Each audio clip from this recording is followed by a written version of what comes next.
Welcome to Ball Talk Deep, where we talk deep about ball. It's Andrade and Irwin back at it again. And today we're going to talk about Blake Griffin because he just got bought out by the Detroit Pistons. Surprise, surprise, man. Detroit Pistons, man, doing dumpster fire things. Not that they released them, but, the fact that this move did not work out, which is a true sign of what? A dumpster fire. New York Knicks fans, you definitely know what I'm talking about. Yeah, I'm going to be honest, man. When they got Blake Griffin, I just never saw that panning out into anything even remotely successsul. Yeah, for real, man. It just didn't make sense. I was like, Detroit needs to fix things in their upper office in the front office to actually get their shit together. I know, man. No player's gonna randomly revive that franchise. I feel you, man. Maybe they should get relegated, to the WNBA. Get their shit together. Shots fired, man. Either way, guys, before we get to it, please hit that like, comment, subscribe. It'll go a long way to help a small channel like us. Very. But let's get to it. All right, we got a tweet from Shams. He said, sources said. And he beat Woj to it. Surprise. For real. New NBA world we live in. Yeah, for real. Blake Griffin gave back $13.3 million in his buyout with the Pistons. He had $75 million on his deal for this season and 2021-2022. The 6-time All-Star will clear waivers on Sunday, which as of this recording, that's tomorrow, which is the All-Star game. So just so you guys can time it all up. Yep. And then by then, the Brooklyn Nets are the leaders to sign him. So, ouch. Well, that is a noticeable amount. I was coughing because I'm like, what? When I saw that, 13.3 million? Bro, to a guy like Griffin, come on, man. Poor Out of what was his contract? 173 mil, something like that. That's on his last 2 years of the deal. Out of 75 minus 13 that's a was 62 mil. That's a considerable amount. But hey, good thing for Blake is that he's gonna have the chance to join a contender, and the other good thing is he might be eligible for the stimulus check. He is not eligible. Either way, man. But what we want to know is, man, what do you think Blake Griffin should take his talents to? Honestly, I think he should take his talents to South Beach. Oh, okay. That's a nice transition right there. Right? Big reason is the Heat could use another big man. Currently, Miles Leonard is injured, and even then, they could use another big man to pair with Bam. 2, Heat culture. I think the development program there will help get Blake Griffin not to peak Blake, because whenever his prime years are long gone, but a little closer. Definitely an improvement of how he's been playing. And then 3rd, they're competitors. Like, they're no Brooklyn Nets, but who was in the finals last year? The Heat. Are they still in the conversation? Yeah, especially since they've been picking their shit up, in recent memory. So I think you combine all that. I think it's a good move for him. Oh, and lastly, people forget this. Off-court fit is huge for a player's, like soul and energy and how much effort they put towards an organization as well. Blake Griffin, man, he was made for LA. What's the next best thing? Miami. I mean, the Clippers will be nostalgic, for that to happen. The Clippers. But come on, man. He did not give that amount of money to go to like a fringe contender. You talking like he made this big sacrifice. 13.3 mil is a minute sacrifice. Not a big Blake Griffin. Not a big sacrifice, but come on, man. When it comes to money, you want to keep it as much as possible. Of course, but that's like if you gave up like a couple $100 just to move. I get you, but either way, man, you're not gonna do that. You're free. Best fly, birdie, fly. Take your talents, bro. I'm not gonna go to a what if, contender. Right now, the Heat are what if fringe contenders. They're a second round exit, maybe Eastern Conference Finals right now as they stand. And if they meet the Nets as they stand right now, they're gonna get their asses kicked. So that's where I'm gonna go to. I don't know about their asses kicked. I'm gonna go to the Brooklyn Nets because you know what, man.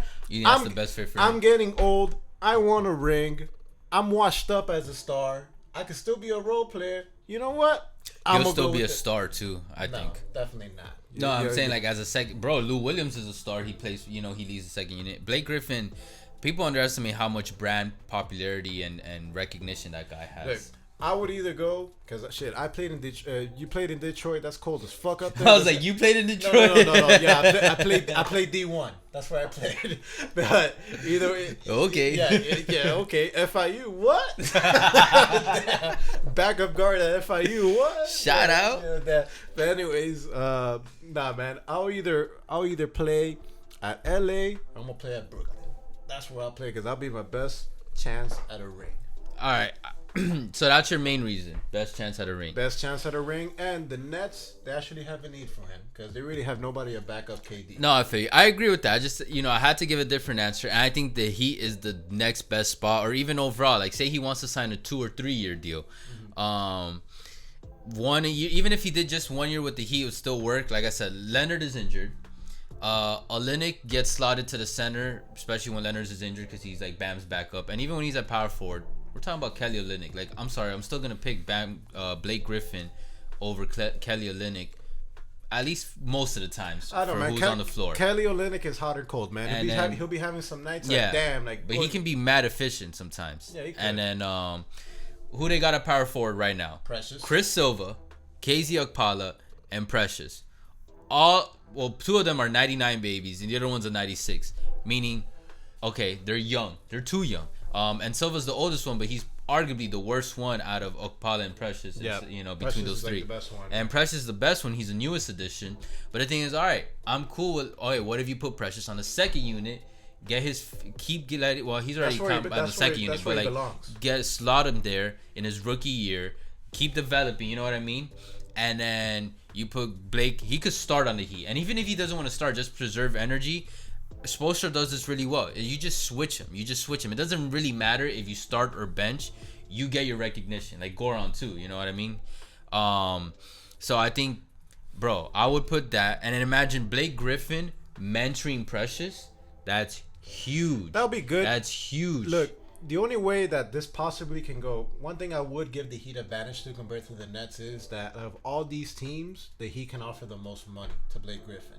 Because they got an injury exception of $4.7 million because of Maya Leonard, the disabled player. And Giannis is out of the summer, like for the free agency for this summer. So it's like, okay, at this point the Heat are free to move how they. I mean, that's probably why they gave Bam the extension. No, but that disabled exception is to be used for this. No, year. I know. So I get that. They can offer the most money to Blake Griffin. Yeah. Even though I don't think that play a big factor because he's still getting paid by the Pistons. Yeah. So he just wants to compete, like you said. And bro, you're telling me Goran, Duncan or Tyler, Jimmy Butler, Blake Griffin, Bam Adebayo. That doesn't move the needle. That 5 right there? That doesn't move the needle. Bro, to me that with those 5 and plus the depth of the bench, I would have the Heat as the second best Eastern Conference team. They're not getting past the Nets. And second best. And like I said, they make other moves because the best thing about Blake Griffin now is that it's not a trade. You're just acquiring the player. You know what I mean? There's no other strings attached, which is beautiful. Yeah, that's true. And we also expect the Heat to make some moves, whether it's Blake Griffin or not. But even if they got Blake Griffin, to make more moves before I think when's the trade deadline? March 25th, I believe. 25th? March 20th or 25th. But the thing is, historically, the Heat they had never been the team that would make a lot of moves during the trade deadline. Last year they made a move. No, right before. Like the last significant move that they made besides last year was when they acquired Goran Dragic in 2015. Besides that, they've been quiet, and they're gonna need to make a major move. They made moves last year. Yeah, that's how they went for the run. And Goran Dragic. And right now, if Pat believes in this team enough, like, all right, let's go for another run, boys. Yeah, we'll see. But who's out there? Add Blake to that run, bro. I'm telling you, put that man on the wagon. We'll get. I'm telling you, look, people are over exaggerating how bad he's washed up. He's not that washed up. It's because you got to keep in mind how much effort he put in Detroit. You got to keep in mind how much effort he put in Detroit. He doesn't like move the he's needle. not. Was he averaging 20 games, 12.3 5 points, 5.2 rebounds, 3.9 assists, 36.5 field goal, 31.53 percentage, 71 from the free throw, true field goal of 45%. I think he'll definitely improve those numbers in the right organization. And people are underestimating how much better a player will play once they put actual effort. And I think Blake just needs to find that right home. And it could be Miami or Brooklyn. And I don't be surprised if you see a hike in Blake's performance and productivity and efficiency in the right organization. That could definitely happen. Love to hear what you guys think in the comments. Do you think, the Heat or the Brooklyn Nets or another team that you guys have in mind? Let us know in the comments what you guys think. What are we missing out here? Yeah, exactly. But either way, guys, appreciate it. And is Sham the new Woj? What? Yeah, what? Instead of Woj Bomb, it'd be Sham Bomb. I don't know. Whatever it is. But either way, appreciate all the love and the hate, guys. You already know. Guys is on Twitter, TikTok, Ball Talk Deep, where we talk deep about ball. Catch you guys soon, if not later. Take care.